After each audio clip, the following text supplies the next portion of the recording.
All right, everyone. Hello and welcome back to our Taiji Cao practice series, where we're working on some of the foundational movement patterns and qualities that we want to build into our body in order to develop skill in Taiji practice.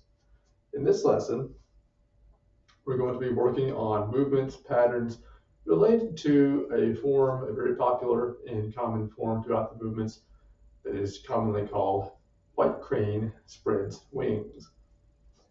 Now, we're going to start as we have been with our feet together.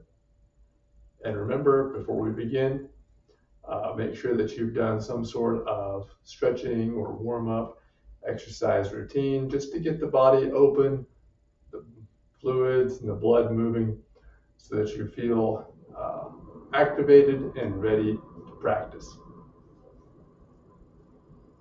Once you've done that, come together, feet together, and relax, and we begin to sink.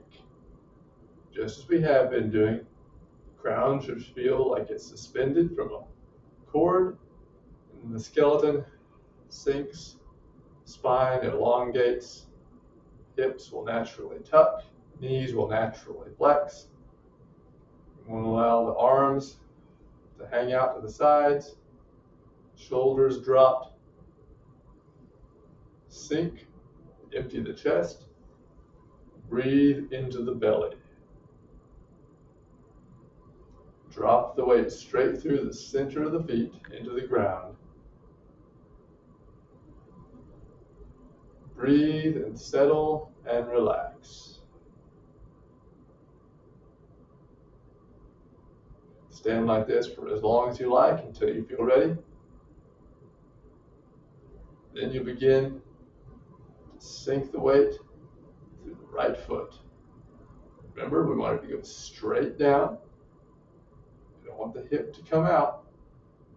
Sink the weight straight down through the center of the right foot till we can move up the left foot. Take the toe out to about hip width apart, up to shoulder width, no more than shoulder width, if it's more comfortable for you. Take the foot out on the toe, set the heel down, then stretch up through the right leg, over to center, sink back down with the weight equally distributed. With the knees tracking over the toes, don't allow the knees to bow out or in. Maintain that solid, upright posture. Sink, drop the weight.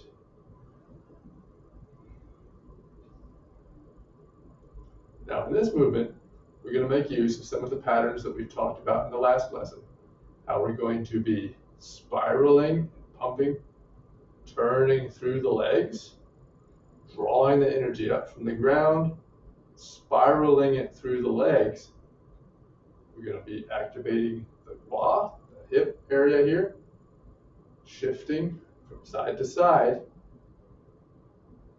opening and closing the gua, and we're going to be rotating from the dantian, turning the waist.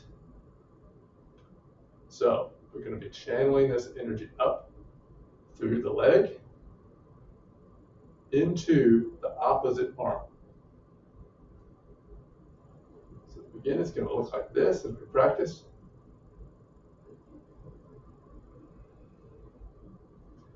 Just start by turning side to side very slightly. It's not a big turn, and remember, it's through the hips. We're sinking the weight from side to side, opening and closing the hips here, but we're turning and rotating from the waist. So we want to keep the hips are just opening and closing from side to side as the weight shifts. It's the waist that's rotating. So we don't want to turn the hips too far as we turn.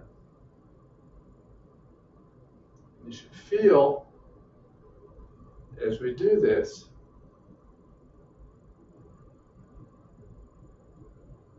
turn to the left hand comes up, back to center, turn to the right, Right hand comes up, back to center.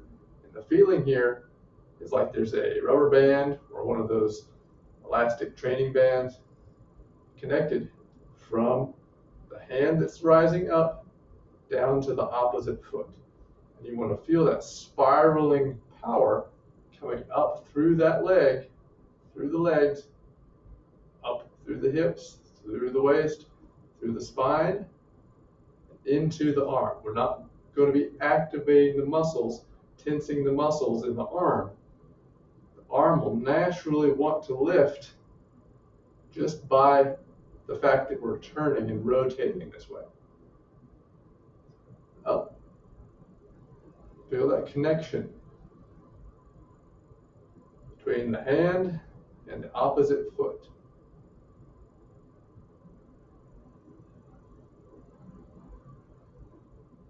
And also, as we do this, we want to make sure that we're not coming up too far. We're staying settled, keeping the weight sunk. We're just kind of shifting it from one leg to the other. So we're not coming up far, just enough to be able to shift the weight from one leg to the other. So make sure that when your hand comes up, you're not allowing your whole body to float up. You want to stay rooted, stay grounded.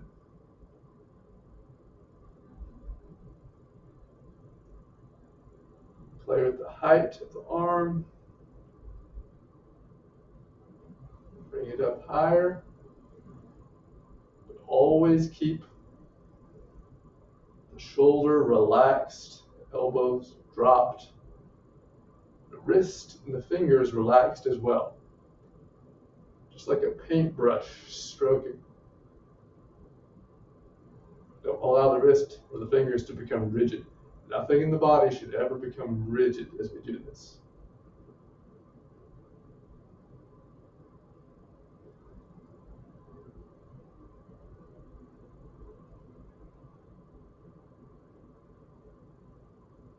Practice this. Develop that sensation of that elastic band stretching and contracting. The hand to the opposite foot, stretch and contract. Inhale, exhale.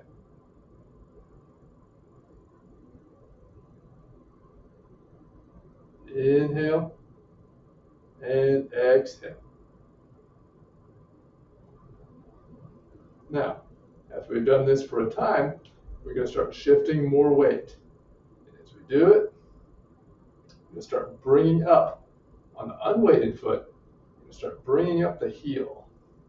Just allow the heel to come up off the ground as the hand rises.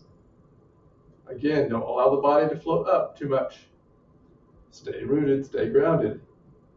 Allow that heel of the unweighted leg to just come up off the ground. This will start to train the balance as we get more weight onto that single leg.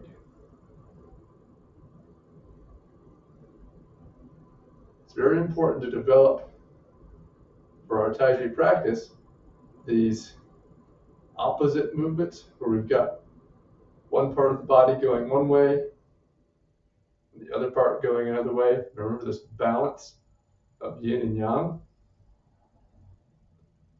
this weight shifting, and also different sides of the body going in different directions at the same time.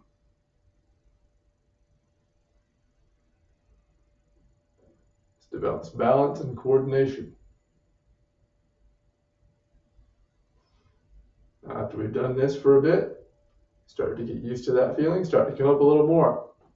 Allow the unweighted leg to come up on the toe. We can even start a little bit of a march here as we shift.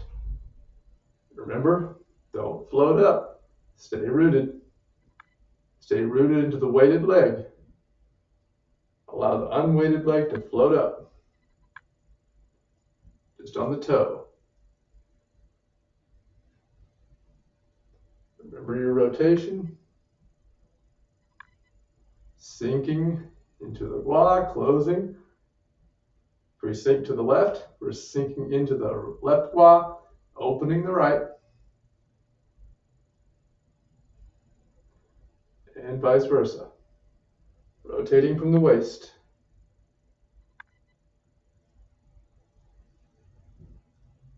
And keep in mind, just as we did in our starting movement, as we shift over onto one leg and the other, make sure the hips don't come out when we do that. When you're shifting your weight, don't let the hip come out to help you balance.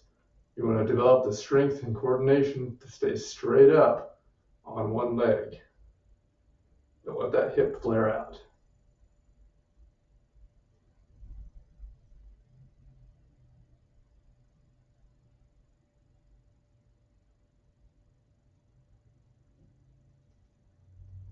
March like this is a good practice to do throughout the day to develop that coordination and balance, the strength of the legs.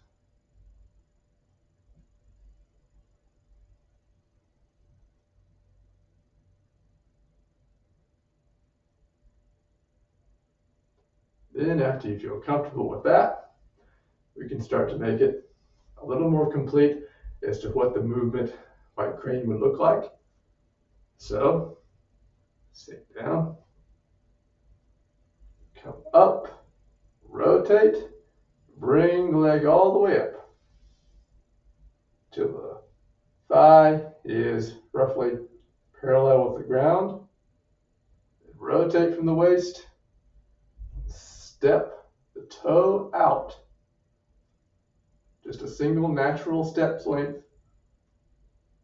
Set the toe on the ground, unweighted. All the weight is still on the left leg in this case.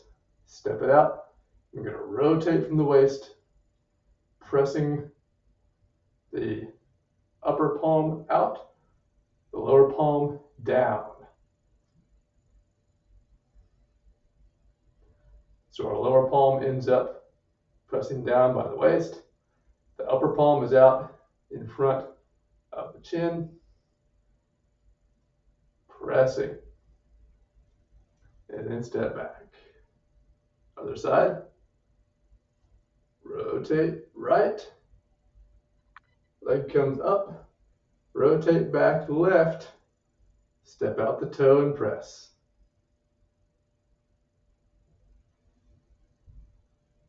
And step back. Again.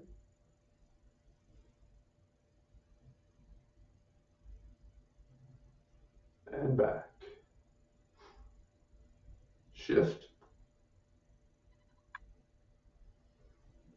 Rotate and press. Remember, don't let the body rise up.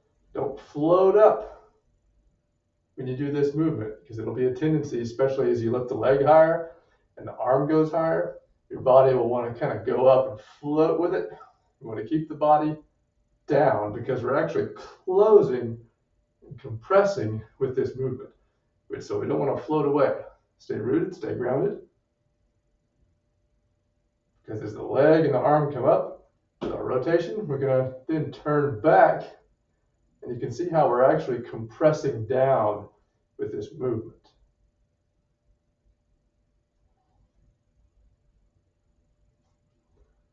So be careful, stay grounded, don't float away.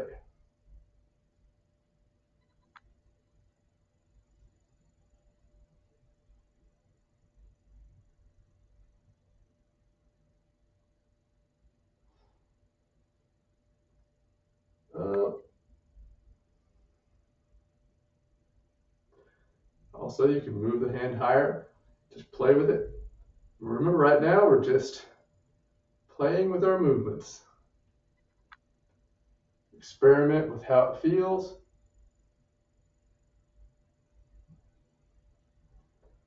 And ingraining these types of motions into the body.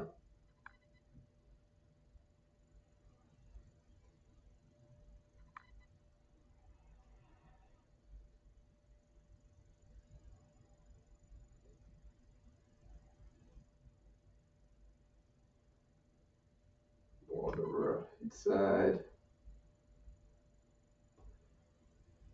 and then back to center. So this is the general pattern that is used in what crane spreads wings, which will be done. There are different variations that you'll see throughout the different family styles, but this is the general idea. And this is an excellent exercise, as I said, to develop the side-to-side coordination, single leg standing, the balance, and this rotation that we have, that we're going to be having throughout so many of the movements that we'll be doing. So take this step by step from the beginning, gradually build upon it until you can get the full movement. Practice it daily and develop the strength in your legs, the balance, and the coordination. And we'll see you again in the next lesson.